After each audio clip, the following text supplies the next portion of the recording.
जो व्यक्ति हर देवी देवता की पूजा करता है उसके जीवन में वास्तव में क्या घटित होता है, ये प्रश्न एक बार कैलाश पर्वत की उस दिव्य निर्वता में माता पार्वती के हृदय में उत्पन्न हुआ, जब चारों ओर बर्फ से ढके शिखर मौन थे, आकाश में पूर्णिमा का चंद्रमा स्थिर था और वातावरण में केवल शिव के डमरू से निकली हुई ओम की सूक्ष्म ध्वनि व्याप्त थी।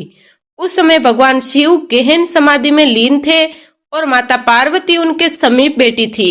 तब माता ने अत्यंत करुण स्वर में कहा, हे नाथ, पृथ्वी पर मैं देखती हूँ कि असंख्य मनुष्य सुबह सूर्य को अर्घ्य देते हैं, फिर गणेश जी की पूजा करते हैं, शिवलिंग पर जल चढ़ाते हैं, दोपहर में लक्ष्मी माता से धन की कामना करते हैं, संध्या को हनुमान जी के मंदिर जाते हैं, रात्रि में दुर्गा माता का पाठ करते हैं, वे हर व्रत रखते हैं, हर मंदिर जाते हैं, हर पूजा करते हैं, फिर भी उनके जीवन में न तो स्थायी शांति है, न संतोष, न भीतर की स्थिरता। उनका मन सदा अशांत रहता है। ऐसा क्यों होता है? क्या हर देवी देवता की पूजा करना ही पूर्ण भक्ति है या इसके पीछे कोई गहरा रहस्य छिपा हुआ है? माता के इस प्रश्न को सुनकर भगवान शिव ने धीरे धीरे अपने नेत्र खोले। उनकी आंखों में करुणा, वैराग्य और अनंत ब्रह्मांड का प्रतिबिंब था। महादेव मंद मुस्कुराए और बोले, हे पार्वती, ये प्रश्न केवल पूजा से जुड़ा हुआ नहीं है, ये आत्मा की दिशा से जुड़ा हुआ है। सभी देवी देवता एक ही परम चेतना के विभिन्न स्वरूप हैं। जैसे आकाश एक है पर उसमें तारे अनेक दिखाई देते हैं, जैसे सूर्य एक है पर उसकी किरणें अनेक दिशाओं में फैल जाती हैं, पर जब मनुष्य इन रूपों को अलग अलग सत्य मान लेता है और उस एक परम तत्व को भूल जाता है जो सबके पीछे है, तब उसकी साधना बिखर जाती है। इस पल जरा रुकिए और अपने दिल से पूछिए, क्या आपने भी कभी शिव पर पूरा भरोसा करके सब कुछ उनके हवाले किया है? अगर हाँ तो कमेंट में ओम नमः शिवाय जरूर लिखिए। जो व्यक्ति बिना इस समझ के हर देवी देवता की पूजा करता है उसका मन अनेक दिशाओं में दौड़ता रहता है। वह कभी एक देवता से कुछ मांगता है, कभी दूसरे से, कभी तीसरे से, और इस निरंतर परिवर्तन से उसकी चेतना कभी गहराई में नहीं उतर पाती। ये वैसा ही है जैसे कोई व्यक्ति एक साथ कई नावों में बैठने का प्रयास करे, अतः वह किसी भी किनारे तक नहीं पहुंच पाता। शिव ने आगे कहा कि भक्ति में वास्तविक शक्ति उसकी गहराई में होती है, न कि उसकी संख्या में। जैसे सूर्य की किरणें जब बिखरती रहती है तो केवल हल्का प्रकाश देती हैं, पर जब वही किरणें एक बिंदु पर केंद्रित होती हैं तो अग्नि उत्पन्न कर देती हैं। उसी प्रकार जब भक्ति अनेक देवताओं में बढ़ जाती है तो केवल कर्म कांड बन जाती है, पर जब वही भक्ति एक इष्ट देव में पूर्ण संपन्न से केंद्रित होती है तो वे साधक के भीतर सोई हुई दिव्यता को जगा देती है।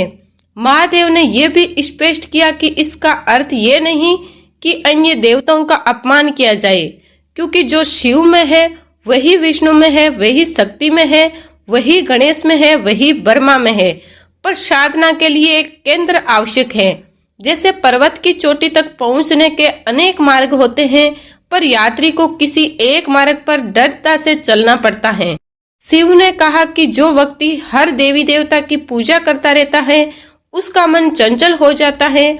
आज वे एक मंत्र में डूबता है, कल दूसरे में, परसों तीसरे में, और इस कारण उसकी साधना कभी स्थिर नहीं हो पाती। ये वैसा ही है जैसे किसान हर दिन नया बीज बोता रहे और किसी एक पौधे को बढ़ने का अवसर न दे, अतः उसे कोई फल प्राप्त नहीं होता। महादेव ने माता पार्वती को यह भी बताया कि बहुत से लोग भय के कारण हर देवता की पूजा करते हैं। उन्हें लगता है कि यदि किसी देवता की पूजा न की तो वे नाराज हो जाएंगे, पर भय से की गई पूजा प्रेम नहीं बन सकती। प्रेम तो केवल स्वस्थता से, समर्पण से उत्पन्न होता है। कुछ लोग इच्छाओं के कारण हर देवता को पूजते हैं, धन के लिए लक्ष्मी, विद्या के लिए सरस्वती, शक्ति के लिए दुर्गा, बाधाओं के लिए गणेश। पर शिव ने कहा है कि जब आत्मा परम सत्य को पहचान लेती है तो इच्छाएं स्वयं शांत हो जाती है और जो आवश्यक है वे जीवन में अपने आप आने लगता है। महादेव ने कहा कि जो साधक सभी देवताओं की एक ही परम चेतना की अभिव्यक्ति मानकर पूजा करता है वह उच्च आध्यात्मिक स्तर पर होता है। पर ऐसी दृष्टि बहुत कम लोगों में आती है। अधिकांश लोग रूपों में उलझ जाते हैं और मूल तत्व को नहीं पहचान पाते।